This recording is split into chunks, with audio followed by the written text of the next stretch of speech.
Assalamualaikum warahmatullahi wabarakatuh. Selamat pagi anak-anak. Apa kabarnya? Semoga kalian sehat-sehat semua. Amin ya rabbal alamin. Pada kali ini kita akan belajar tentang menganalisis isi dan kebahasaan novel. Kompetensi dasar yang akan dikuasai oleh kalian 3.4 menganalisis isi dan kebahasaan novel.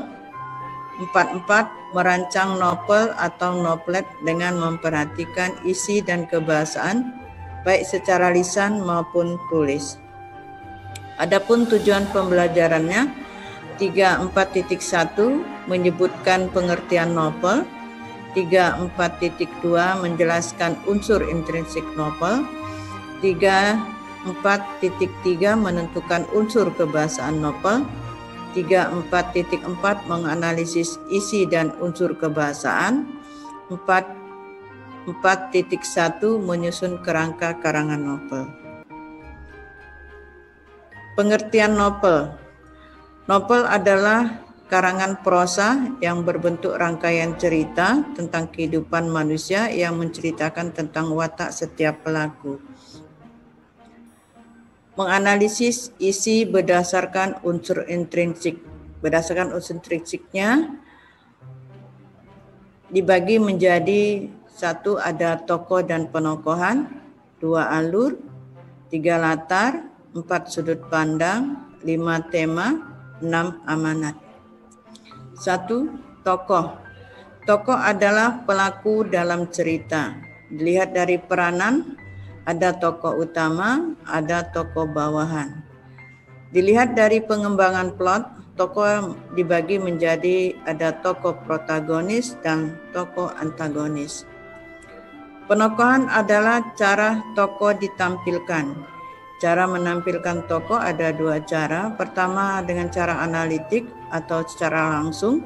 Kedua dengan cara dramatik atau melalui dialog, pikiran, perasaan, perbuatan, dan penilaian tokoh lain. Yang kedua alur atau plot. Alur adalah rangkaian peristiwa yang saling berhubungan yang menciptakan sebuah peristiwa.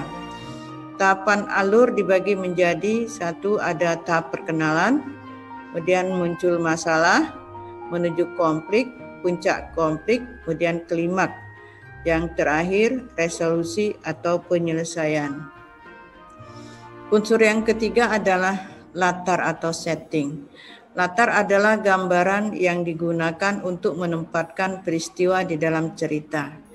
Macam-macam latar ada 3, 1 ada latar tempat, 2 latar waktu, 3 latar suasana. 4 sudut pandang atau point of view. Sudut pandang ada 2, yaitu sudut pandang orang pertama dan sudut pandang orang pertama dan sudut pandang orang ketiga. Sudut pandang orang pertama jika tokoh utamanya aku atau saya. Tetapi jika tokoh itu bukan tokoh utama, sudut pandangnya orang pertama sebagai pengamat. Sudut pandang orang ketiga jika narator menyampaikan pemikiran tokoh. Sudut pandang ceritanya orang ketiga serba tahu, tetapi jika narator hanya memberikan informasi sebatas yang bisa dilihat dan didengar dan belum sampai pada pengungkapan pemikiran, hanya disebut sudut pandang orang ketiga. 5. Unsur tema. Tema adalah pokok pikiran cerita. Tema dibagi menjadi 2 macam. A. Ada tema mayor, adalah tema utama. Contoh, tema sejarah, tema sosial, dan lain-lain. B. Tema minor adalah tema turunan. Contoh, di balik proklamasi. 6. Unsur amanat. Amanat adalah pesan yang ingin disampaikan pengarang dalam cerita. Amanat dibagi 2, yaitu 1. Secara tersurat atau yang disebut dengan eksplisit. 2. Amanat secara tersirat atau yang disebut dengan implisit. Kemudian materi selanjutnya adalah analisis unsur kebahasaan novel. Unsur kebahasaan novel meliputi 1. Gaya bahasa atau majas. Contoh majas misalnya hiperbola, personifikasi, litotes, eufemisme, sarkasme, sinisme, dan lain-lain. Yang kedua adalah unsur citraan atau imaji. Unsur citraan dibagi menjadi beberapa bagian. A. Citraan penglihatan atau visual. Citraan penglihatan yaitu citraan yang memberikan rangsangan kepada indera penglihat melalui mata sehingga seolah-olah kita bisa melihat hal yang tertulis secara nyata. Contoh, padang ilalang membentang di sepanjang jalan. B. Citraan pendengaran atau audiktif. Citraan pendengaran yaitu citraan yang dihasilkan dengan menyebutkan atau menggunakan bunyi suara. Dengan citraan ini, pembaca akan mendapatkan kesan suara atau bunyi dari lirik puisi. Contoh, semerdu kicauan burung di pucuk cemara, suaramu merasuki kesepian jiwaku. C.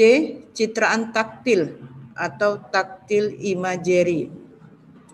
Citraan taktil yaitu citraan yang menimbulkan kesan yang dapat dihayati dengan indera peraba atau perasaan. Contoh, cintamu selembut sutra, meluluhkan kerasnya hatiku. D. Citraan penciuman. Citraan penciuman yaitu citraan yang dapat dirasakan melalui penciuman. Contoh, semerbak melingkupi ruang hati ketika kau hembuskan napas cintamu. E. Citraan gerak. Citraan gerak yaitu citraan yang menggambarkan sesuatu yang bergerak ataupun tidak bergerak, tetapi dilukiskan dapat bergerak, bisa berupa benda hidup atau benda mati. Contoh, sang penari gemulai menyibak tirai. F. Citraan pengecapan. Citraan pengecapan yaitu citraan yang menggunakan gambaran angan indera pengecap. Contoh, cintamu manis mengisi hatiku, pahit pekat tetap kau jalani dalam kebisuan.